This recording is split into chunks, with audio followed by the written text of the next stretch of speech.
Goedenamiddag. Bonjour. Welcome to the Offscreen Film Festival. Our 90th edition is largely focused on Spanish genre cinema of the 60s, 70s and 80s, which is more or less like from 68 until 83, which is not some random date. There actually corresponds with two specific eras of the Spanish genre film. The first era is the Fantaterror boom of 68 until the end of the life of Franco, when he died in 75. And then in 75, something completely different happened in the transition period with the Clasificada S, but this is for the film afterwards at 5. Now we have Professor Antonio Lázaro-Reboll from all the way from the UK, who is an expert on the Fantaterror, so the first period of our retrospective.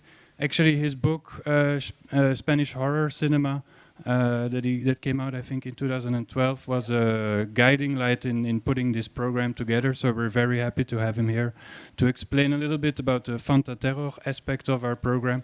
And then afterwards, at 5, there will be Alberto Sedano and his documentary, which will more largely focus on the second part of the transition. So the floor is yours. Thank you.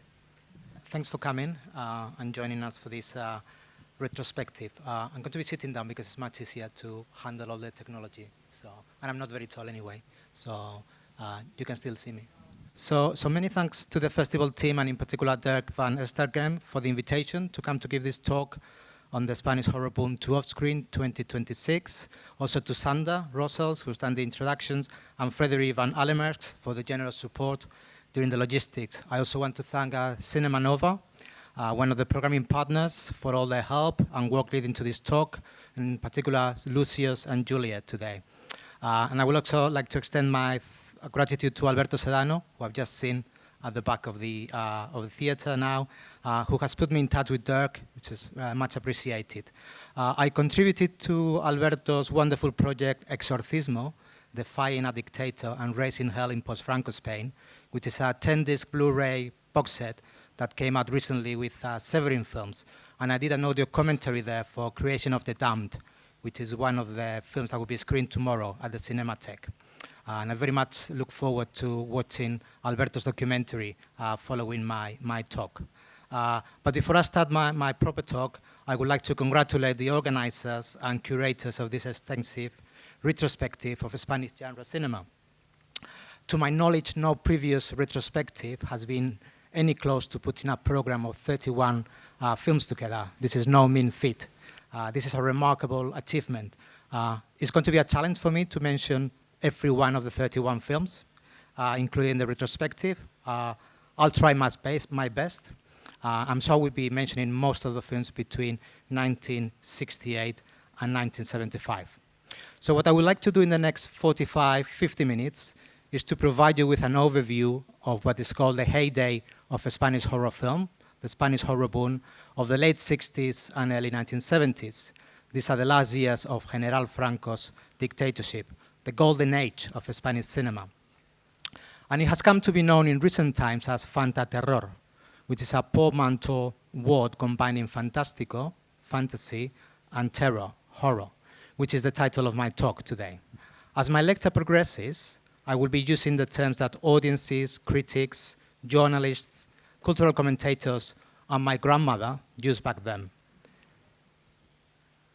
I will return to the term Fantaterror later on. Spanish audiences use the colloquial expression una de vampiros or una de monstruos to refer to any horror movie, loosely translated as a film with vampires, monsters. It was the same for westerns, una de vaqueros, one of cowboys. Film reviewers in the daily press tended to describe these films as terror fácil, cheap or easy horror. So, for example, the film reviewer in the newspaper ABC, when he was reviewing The Werewolf versus the Vampire Woman, said the following: take an abandoned monastery, a werewolf, a devil countess, a stormy night, one or two skeletons, some fake fangs, and a few liters of thick red liquid. Et voila, you have a film. As I will explain later, as the blending of horror and the erotic became more visible, film critics and journalists came up with other categories that you can see on the slide behind me. Sexy terror shows or films terror horrorifico eróticas. Some contemporary film historians of a Marxist disposition and who privilege art cinema and auteurism coined the term subterror hispano and relegated Spanish horror films to the status of cine de subgénero, subgenre cinema, or Spanish subterra. But enough about horror nomenclature. This is not a Spanish lesson, but I'm sure that they're clear from my brief explanations and the words you have there. So let's focus on the context out of which the Spanish horror boom emerges. I will be identifying some of the contextual factors that contributed to the surge in the horror genre productions, as well as the progressive eroticization of Spanish horror cinema in relation to wider cultural debates concerning censorship. I will also focus on the commercial exploitation of the erotic, which I'm going to be calling erotismo de consumo, consuming erotic images, which will penetrate popular genres and the production of cinema with adult content. And this will lead me to the category S, which is the main focus of Alberto's documentary. So my last final parts of the talk will be introducing Alberto's documentary. Okay, so the Spanish horror boom. I'm going to be talking about two booms now, an economic boom, the so-called Spanish miracle, and also I'm going to be talking about a cultural boom of horror production. Because the rise of horror film in Spain needs to be seen in the context of broader socioeconomic and cultural developments. In economic terms, the 1960s was witness to an economic boom known as the economic miracle, milagro económico. This economic miracle was triggered by the Plan of Stabilization introduced in 1959. And what this plan did was to liberalize foreign trade. It encouraged foreign investment. It initiated a massive growth in tourism in Spain, and it led to the rise of consumerism. And it left behind all those years of autarky that followed the end of the Spanish Civil War in July 1939. So mass consumerism, for example, brought the impact of television in the country. By 1960, only 1% of Spanish households had a television, a TV set. By 1976, 90% owned one. So one of the effects of this was that cinema had a new position within the leisure industry. Between 1968 and 1975, the Spanish film industry was witness to the closure of 1/3 of its total screens. So in 1968, there were almost 8,000 screens. By 1975, there were barely 5,000. So overall, there is a decrease in the sector's income. And as the 1960s unfolded, the Spanish film industry was in a critical state financially. There was a specific event in the early 1970s called the Matesa case, a case of corruption, which put some nails in the coffin of the Spanish film industry. It was a corruption scandal involving fraudulent export loans to a Spanish company, and this exposed the abuses on the government credit system. The Francoist regime at that point restricted industrial loans to producers, and film production was heavily hit, and it triggered a funding crisis in Spanish cinema. As film historian John Howell has pointed out, and I'm quoting, only a few forms of film life survived and festered in such an economic climate. And this was the terror fácil, the cheap horror, and the cine de subgénero, the subgenre cinema. They survived together with another genre, the so-called Iberian sex comedy, or Iberian sexy comedy. And these two genres, horror films and sexy comedies, would easily recoup production costs, and it will consistently draw audiences to the cinemas. So these are the factors, the economic factors, that contributed to the burgeoning of horror films. In cultural terms, the second half of the 1960s and the early 1970s was an intense period of heightened horror activity in other media, and in particular, television and comics. In television, for example, Narciso Ibáñez Serrador, whose image is there at the bottom corner of the slide, introduced into many Spanish homes some of the best tales of the international Gothic and science fiction repertoire in his TV series, Stories to Keep You Awake, Historias para no dormir. This was a TV series between 1966 and 1968, and they were a landmark in the history of Spanish television. You can see the aesthetics because the series is playing in a loop in the bar, in the Cinema Nova. So you can go and watch the TV set there. In fact, the Spanish audiences had hardly seen any science fiction or horror on the screens before 1966. In those days, the fantastic genre, horror and science fiction seemed to be luxuries that only Anglo-Saxon spectators could afford. So the commercial success of Stories to Keep You Awake paved the way for the publication of paper tie-ins. There were comics, pulp novels, graphic novels that had the image of Ibáñez Serrador. He became the most culturally prominent image of horror in Spain in the late 1960s. And unsurprisingly, his two forays into film during this period, The House That Screamed and Who Can Kill a Child, are part of this retrospective. Ibáñez Serrador was also known as the Spanish Hitchcock in the film press. Comic books, graphic novels, and magazines devoted to the horror genre and to science fiction proliferated in the late 1960s and early 1970s at the kiosks. This is an incredibly fertile period in the history of genre publications in Spain. So the whole American Warren Publishing portfolio, eerie, creepy, famous monsters of Filmland, Vampirella, made its way into Spanish publishing ventures. They were published in Spanish. And Spanish artists of this period became world-leading illustrators in the international comic scene. There you have two examples. Dossier Negro appeared in 1968, and Vampus in 1971.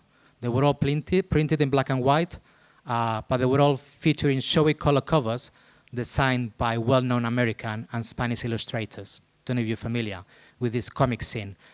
There's a really good book by somebody whose surname is Rock called the Spanish Invasion, and he covers all the work done by Spanish comic artists in the United States during this period. And during this period also, we have two pioneering genre magazines that are emerging. One was called Nueva Dimensión, which was devoted to science fiction and regularly published works on horror. And the other one is Terror Fantastic, the first specialist film magazine devoted to horror, which arrived in the Spanish kiosks in October 1971. Both magazines were closely associated with the Sitges Film Festival, which it was called in those days International Week of Fantasy and Horror Cinema. So as you can see, the cultural effervescence of the horror genre peaked as Spain entered the 1970s. Okay, so what I want to do now is to, after these introductory remarks on the context, is to move to the films themselves. A Spanish horror film of this period was richly diverse and came in all forms and shapes. You just need to see the wonderful display in the lobby. You know, just by looking at the posters, you get a really good idea of the variety of the visual iconography there.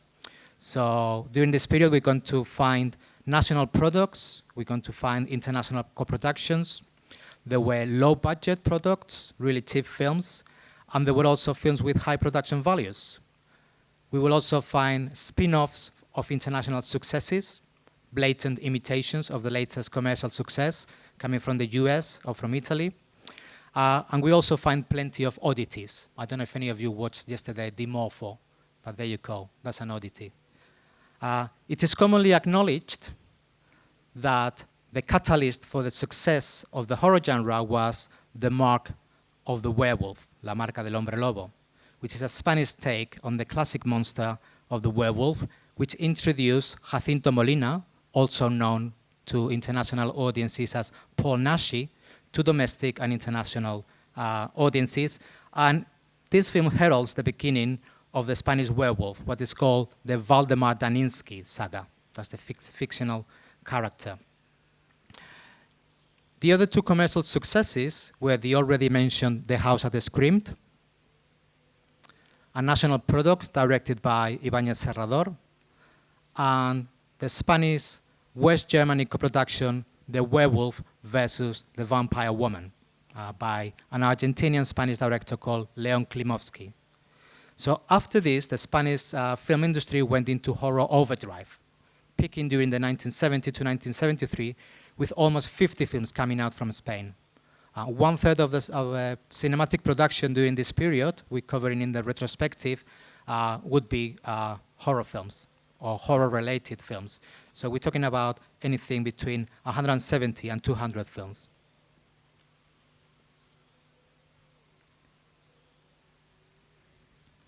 Okay, in a resume of Spanish cinematic activity in 1973, which was published in an annual yearbook called Cine para Leer, the country's filmic production was described with the following graphic visual image. This is one of my favorite quotes when I was doing research on Spanish horror film back in the 2006, 2008, before the book was published. And it says, "There was a time when Spanish cinema was tinged with red, bloody red. Our producers, scriptwriters, and filmmakers have released a whole vile rabble of sadists, traumatized victims, prostitutes, homosexuals, lesbians, werewolves, vampires, tramps, schizophrenics, fetishists, nymphomaniacs, necrophiles, and people of digital life populating our screens with the grossest depictions of physical, moral, and sexual violence in a maelstrom of crime, orgy, and erotic morbidness." The reviewer also tries to provide possible explanations for this. And he asks himself, is this horror boom a desire on the part of the Spanish film industry to synchronize with a certain type of world cinema? Or is it simply a crude form of escapism which unconsciously reveals the repressive social situation of the country? So here we have a link between text and context. The piece concludes with an explicit description of Franco's dictatorial regime, which had at that point been running for 35 years. I have not included in the slide there. But what the reviewer says is that with the passing of time and with hindsight, this popular form of cinematic production, that is to say horror films, reflected or might come to reflect an ideology of repression, terror, and silence. In other words, what this reviewer is anticipating at that point is that many of these Spanish horror films could be read as exorcising Franco and Franco's institutions, and that these films will be presenting values in the narratives and messages that would be subverting or undermining Franco's institutions and Franco's tropes. So the title of exorcism and exorcising works quite well in many of these films. Spanish horror films certainly synchronized with a variety of horror products emerging from other national contexts, in particular Great Britain, Italy, and the United States. Producers and distributors all over the world were interested in horror film, no matter where they came from. So the international market was bloodthirsty for horror. The changes occurring also in European low-budget filmmaking during the 60s and the 1970s allowed the production of horror films in Italy, France, Germany, Great Britain, and Spain. And it also facilitated the co-productions between these countries. This was a time also, late 60s, when we had the decline of the genre after the successes of Rosemary's Baby and Night of the Living Dead worldwide. We also have the gradual decline of British Hammer horror films. And in Italy, we have a transitional period where emerging talents such as Lucio Fulci or Dario Argento are replacing the household names of Mario Bava and Ricardo Freda. So as my colleague Nicolas Schegel has put it in his book, Sex, Sadism, and Cinema, the Spanish horror film, and I quote, "Spain breathed considerably new life and enthusiasm into a seemingly exhausted genre." The other thing that the film critic was saying, you remember, is that these horror films were associated with the escapist nature of popular genres. And this is more of an ideological interpretation of contemporary Spanish horror, where in these films what we find is an ideology of repression, terror, and silence at work. And this ideology of repression, terror, and silence is a sign of the times, a statement which is informed by psychoanalytical and Marxist ideas at that time about social repression and unconscious desires. So the image I like using when I talk about this is like Spanish horror films are almost like a social barometer of the decade's contradictions between conformism and dissent, between conforming to Francoist ideology and opposition to Francoist ideology. So this is a time in which the repressed, if we think in psychoanalytical terms, was on the verge of making a return in monstrous form. So there are 31 films in this retrospective, and there is a general misconception that all Spanish horror films of this period were cheap and cheerful exploitation fare. Kind of the terror fácil, the cheap horror. And probably this notion of Fantaterror may be contributing to this general understanding of cheap movies. Yes, there were many low budget, low production values films, and they were made in any time between 2 and 4 weeks with very little money, and producers were churning out films at a fast pace. Yeah. So, for example, there's this sequel which started with Armando de Osorio's Tombs of the Blind Dead, which was shot on a shoestring budget and a shooting schedule of 4 weeks.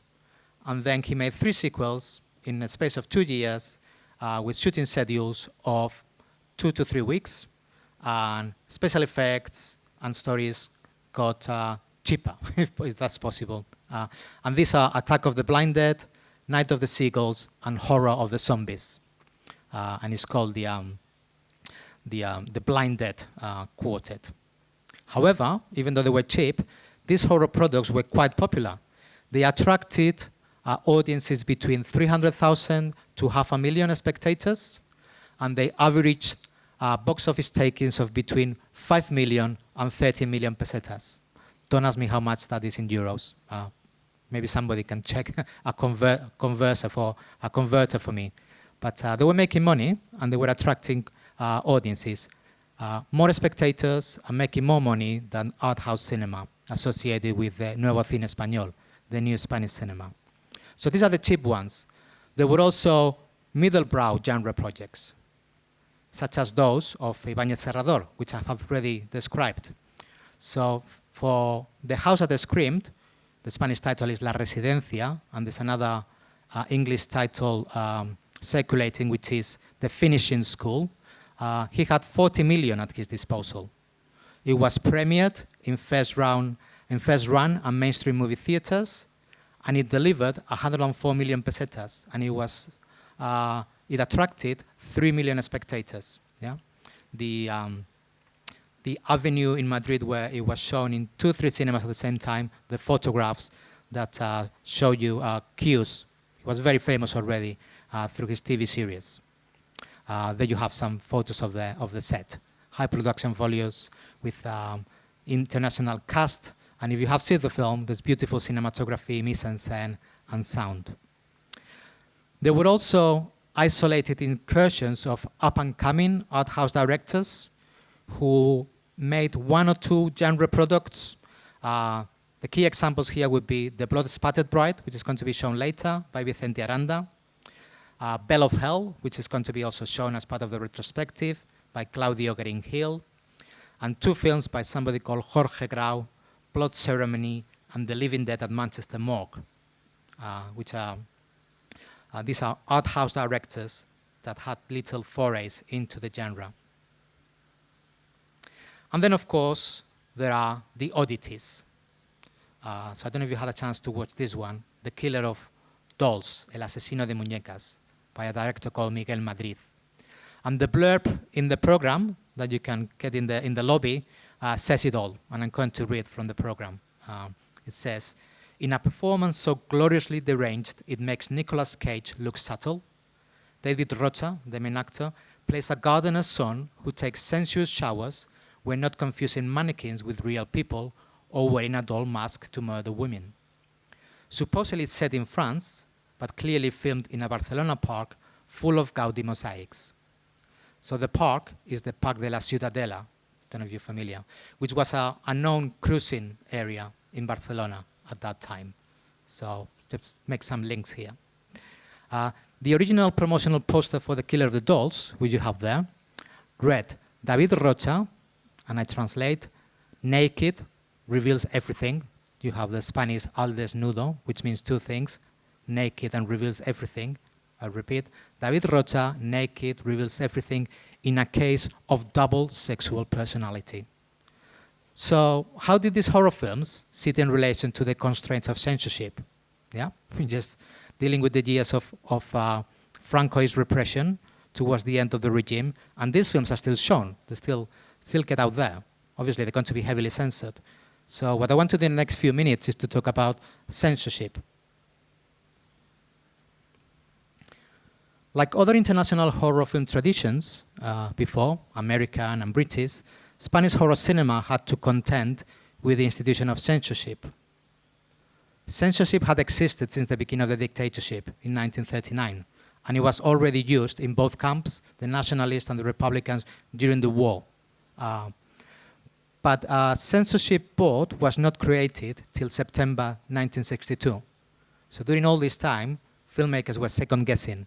You know, they had a pretty good idea what would be censored, but clear norms were not published till 1963.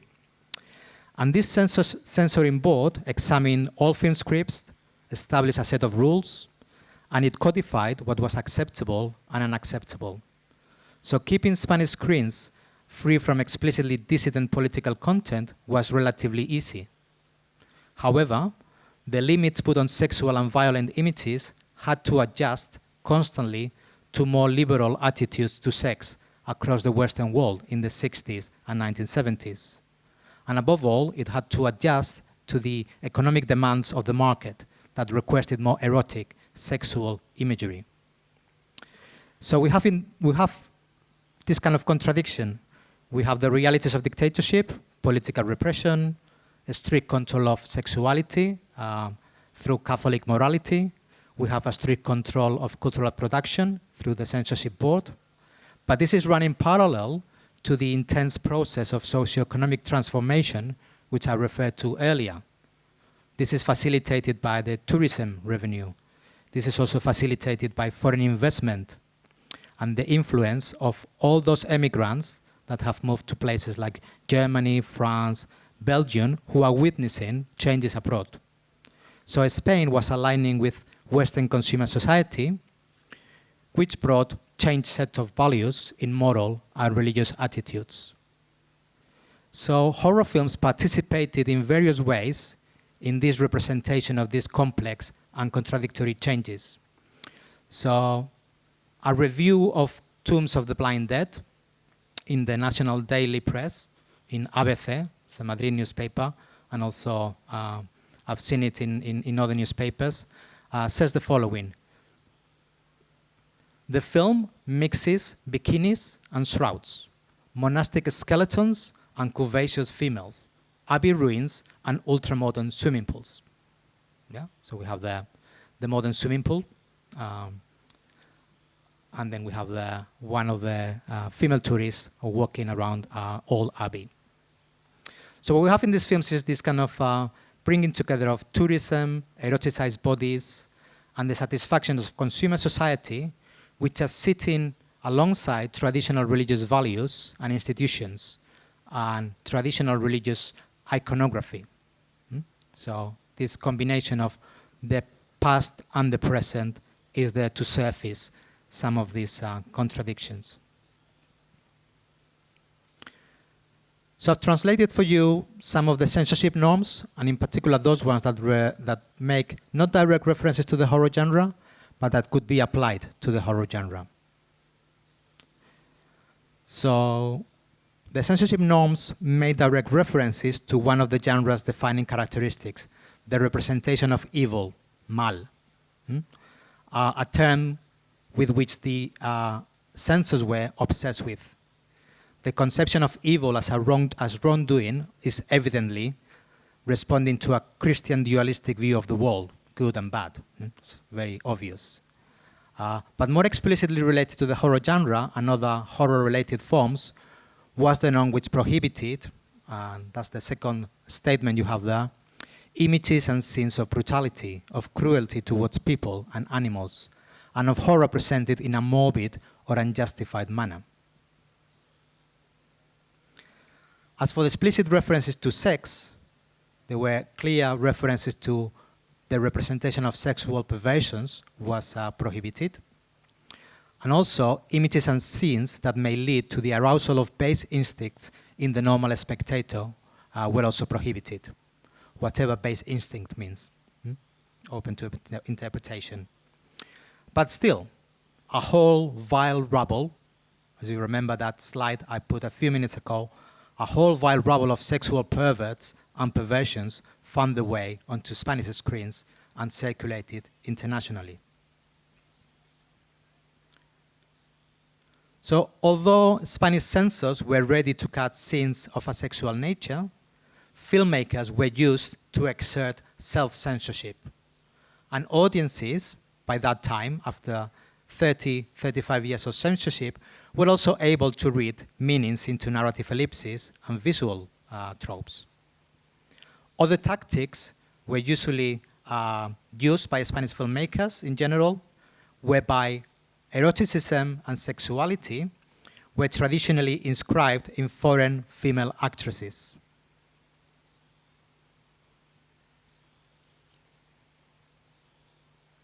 So they resort to a number of formal and stylistic strategies, production strategies. It's almost like an aesthetics of censorship, how to avoid the censor scissors, how to get around it. And this is a very good example by film historian Carlos Aguilar, who is the author of the volume Cine Fantástico y de Terror Español, in particular his first volume that goes from the 1900s to 1983. And he says, Spanish horror took care of obvious geographical and narrative questions. The action was set outside Spain. The storylines dealt with universal archetypes. The shooting locations were unusual. There were also other strategies. Spanish filmmakers deployed more subtle resources, mainly concerning the cast. The actors were dubbed, so that the regular filmgoer could not identify the voices of the actors with those of other Spanish film genres. And many of the actors used to be either foreign, and there you have a list of names, Americans like Jack Taylor and Patti Shepard, French like Sylvia Solar and Howard Vernon, Central European like Surakovska, Parta Barzi, El Galiné, even Argentinian like Alberto Dalves, Rosana Gianni, Perla Cristal. Or also Spanish actors and actresses who didn't work or hardly worked outside of the genre. So I'm just going to put this at work in a particular film, Creation of the Damned, which is a good example of these production strategies. So this is a science fiction horror film which tells the story of a nuclear holocaust as a stand-in for the impending demise of Franco's regime. So it can be read allegorically. And it's probably the only Spanish film, probably with the exception of Those Who Own the Dark, which deals with nuclear. And in fandom circles, these are called nuke narratives, nuclear narrative, N-U-K-E, nuke narratives.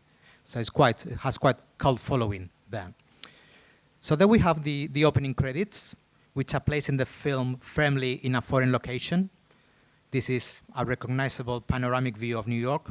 And incidentally, this New York footage was shot by director Ulloa in a trip he made himself to New York. The rest of the film was shot in Barcelona for some of the exterior scenes. And then all the sets of the interior settings were shot in the building of an advertising company called Publivision that became the actual set. So that's a combination of those three things.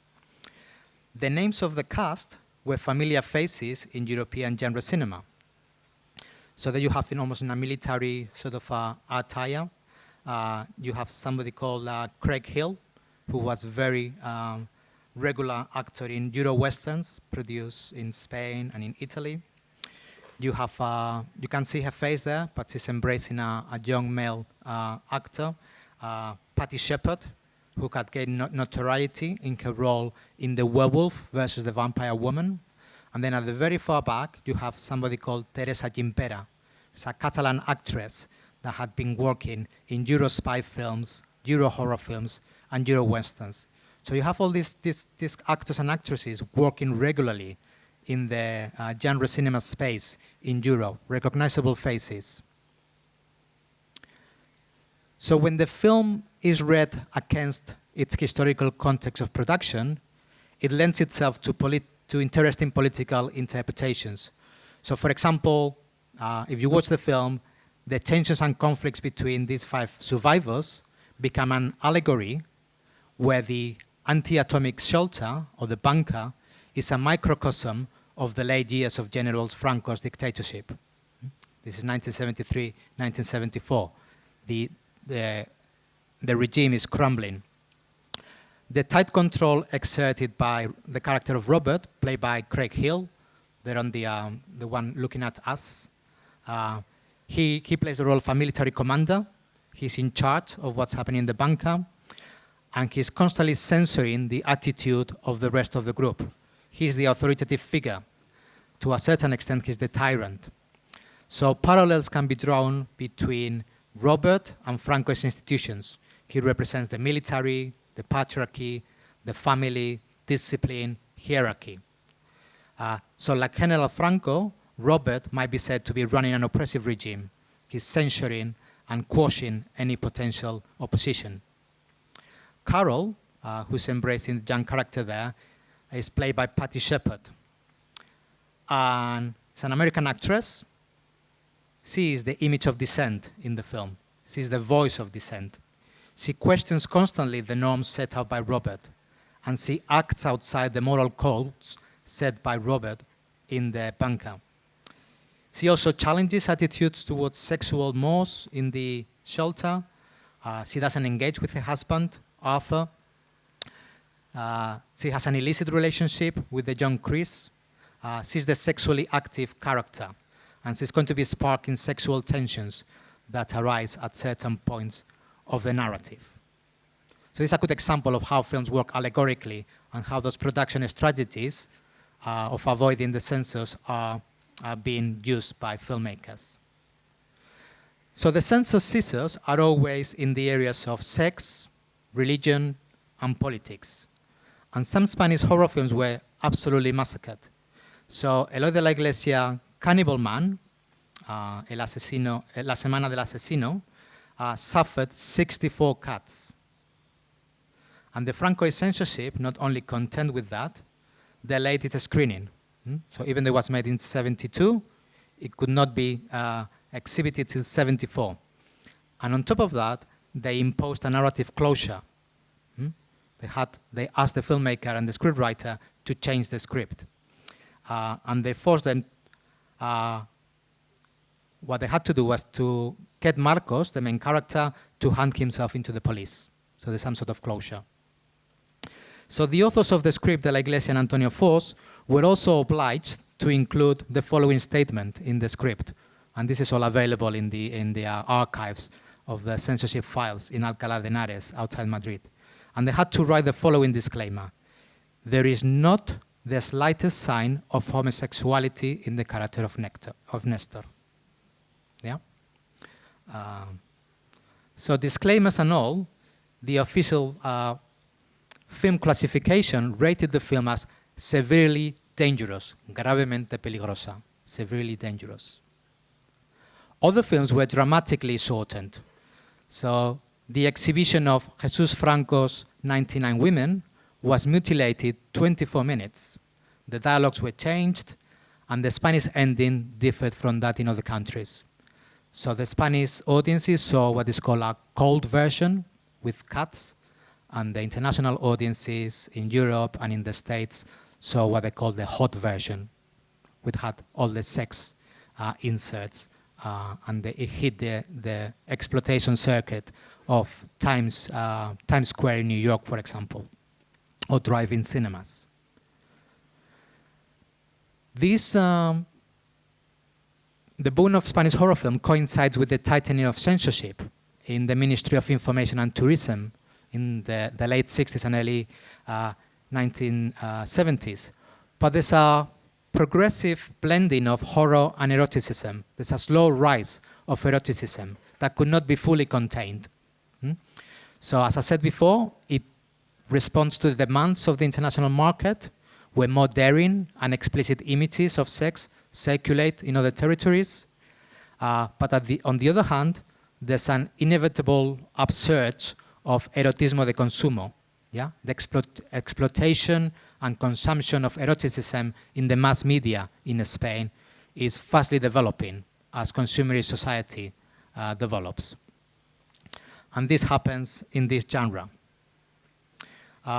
So there are some examples of this in some of the films you're watching in the retrospective. There were many films that were used as commercial vehicles for the erotic appeal of the female leads and male leads. So A Candle for the Devil and The Glass Ceiling are two examples I'm going to be referring to briefly. So A Candle for the Devil was a cinematic project designed partly to revitalize the career of two actresses, Aurora Bautista and Esperanza Roy. These actresses are in their early to mid 40s. So they want to open up their work to new audiences.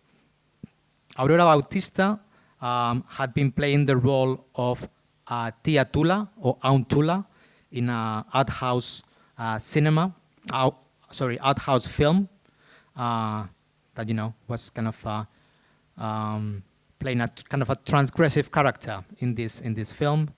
And Esperanza Roy, the other female actress, had been appearing in sex comedies quite regularly, so she wanted to move away from that. And in this film, Candle for the Devil, they played two sexually frustrated middle-aged sisters, Marta and Veronica, who ran a guest house in a small Andalusian village.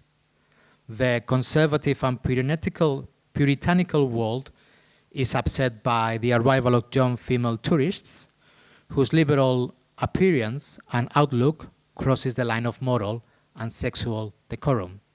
So here again we have the sexual tensions between characters and the repressive environment of this guest house that is blending horror and eroticism. In The Glass Ceiling, The Techo de Cristal, we have the main actress is Carmen Sevilla, who was very famous in folkloric musicals and comedies. And again, this film is an attempt to rebuild her career and move her in a different direction. So in many of these posters, she's portrayed in semi-nude poses, caressing a cat, or pitted against the other female lead, Patti Shepard. Remember, Patti Shepard had been already in other films I have mentioned. And here, Carmen Sevilla plays the role of Marta, a lonely housewife who lives in an isolated house in the countryside, and she becomes obsessed with the noises in the flat above her, where Julia, Patti Shepard, lives with her husband who is sick. And Marta shares her suspicions about this couple with the owner of the house, somebody called Ricardo, played by American actor called Dean Salmier, who is a young sculptor and photographer. And Ricardo keeps a photographic record of various love triangles and infidelities. So the film plays out a ménage à trois, and its voyeurism becomes an important part of the film. But we can see them as erotic, as commercial vehicles for actresses.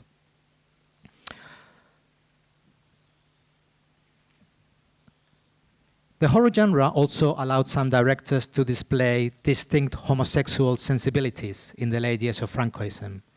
So a prime example is the one I've already mentioned, Eloy de la Iglesia. Eloy de la Iglesia's productions really upset censors, really upset critics.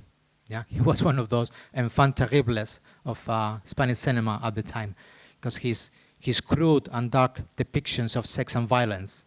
But also, many of his films include moments of visual pleasure that eroticize the male body. And this would be trademarks of his films. So Both Cannibal Man and The Glass Ceiling are examples of this. But for the sake of completion, you might want to watch Murder in a Blue World. So this is from Cannibal Man, where we have sitting down, we have Eusebio Poncela, who is the one that keeps watching with his binoculars Vicente Parra. Vicente Parra, he was well known in the show business world that he was gay.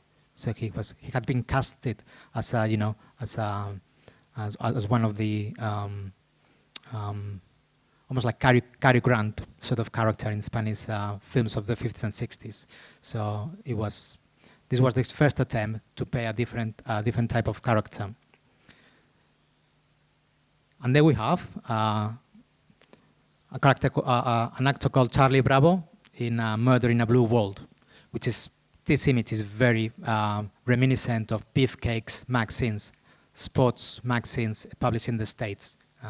So kind of De la Iglesia was inscribing this imagery in his films. And that's the poster for Una Gota de Sangre para Morir Amando. Also the body of American actor Chris Mitchell being there for this male and female pleasure. By the way, this film was called the Spanish Orange Clockwork. So you might want to check that, because it was shown before Orange Clockwork got to Spanish screens. And the other director that displayed similar moments of visual excess in his juxtaposition of the male body, eroticism, and violence was Miguel Madrid with The Killer of the Dolls. He openly and repeatedly eroticized the main male protagonist's body. So De la Iglesia and Madrid articulated gay sensibilities whose direct treatment was unimaginable within contemporary Francoist structures of censorship and repression. So Fantaterror lent itself to queer readings. The monster, man, whether it's Cannibal Man, Killer of the Dolls, we will refer to the titles, becomes the queer other who is hiding their identities and taboo desires. These are people that are different. So I'm coming close to my final conclusions now. First, I want to set the scene for the documentary by Alberto Sedano, and then I want to finish with some brief reflections on Fantaterror. So in the same way that the upsurge in horror film production was a confluence of economic, industrial, and cultural changes, the rapid decline in horror film production was part of a large series of changes within Spain and the Spanish film industry. So the end of the dictatorship with the death of Franco on 20th of November 1975 was followed by a period of transition, la transición. And Spain, during this period, between 1975 and the first democratic elections of June 77, was transformed from an authoritarian Catholic regime to a secular democracy. Censorship was abolished on 11th of November 1977, and this heralds a period of permissive experimentation in the press, television, and film. The lifting of censorship enabled filmmakers, actors, and producers to bring explicit sexuality to mainstream culture. Indeed, Spanish politicians, filmmakers, producers, and performers presided over the development of a highly unusual experiment in adult cinema during the late 1970s and early 1980s, what was called the S-film. There you have what people could see before watching any of this clasificada S. It was part of a new rating system. The S certificate put Spain ahead of other European countries regarding the screening of soft and hardcore pornography and violent films. They could be exhibited in any cinema in the country, unrestricted. So apart from the warning label, the S film was in every way a mainstream film product. So I'm going to translate very quickly. Film authorized exclusively for people older than 18. Audiences are warned that this film can harm the spectator's sensibility due to its themes or content. So some of the directors who had been producing horror films moved into the pornographic film industry and availed themselves of the commercial opportunities that flourished in Spain between 77 and 82. The most notorious one was Jesus Franco, whose Macumba Sexual is going to be shown as part of the retrospective. So these changes in the classification system ended with the government of Felipe González, the socialist government of Felipe González, in February 1982. And the S category was replaced with the X-rated category, and the creation from 1984 onwards of X-rated cinemas. And this conformed to what was happening already in the US and in many countries in Europe in terms of standards and rating systems. So as the state denied financial support for low-pro products, these subproductos, you remember subgenre cinema, subproducts, vanished from Spanish screens. They declined. So this is my final thoughts, some brief reflections on the retrospective and on the notion of Fantaterror. So this retrospective, which covers films from 68 to 83, is a wonderful opportunity to reclaim a cinematic tradition that has sometimes been dismissed as best forgotten part of the popular culture produced during late Francoism, the transition, and the early years of democracy. But as this carefully curated retrospective shows, a closer look at these films reveals a deeply rich, strange, and subversive cinematic tradition, as well as an abundance of atmospheric rarities that explore almost every imaginable forbidden subject under the cover of genre cinema. Call it Fantaterror, call it Bizarro. They might become cool movies very soon. Label it what you will.